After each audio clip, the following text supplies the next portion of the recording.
পৃথিবী থেকে কেউ বিদায় নিলে তাকে আমরা মৃত ব্যক্তি বলি। আর সেই মৃত ব্যক্তিকে নিয়ে আমরা কতই না কথা বলি।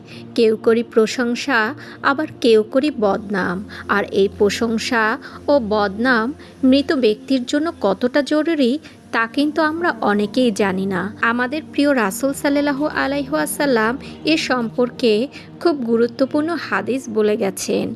চলুন এ হাদিসটি জেনে নেই। হযরত আনাস ইবনে মালিক রাদিয়াল্লাহু বলেন, লোকেরা একটি জানাজার কাজ দিয়ে যাবার সময় তারা লোকটির প্রশংসা করলেন।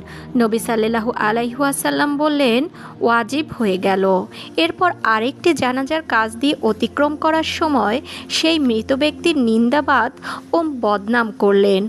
আল্লাহর নবী সাল্লাল্লাহু আলাইহি ওয়াসাল্লাম বললেন, ওয়াজিব হয়ে গেল।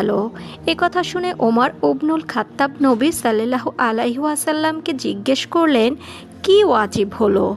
জবাবে তিনি বললেন, এই লোকটি যার তোমরা প্রশংসা করলে তার জন্য জান্নাত ওয়াজিব হয়ে গেল, আর যে লোকটির তোমরা নিন্দা করলে তার জন্য জাহান্নাম ওয়াজিব হয়ে গেল।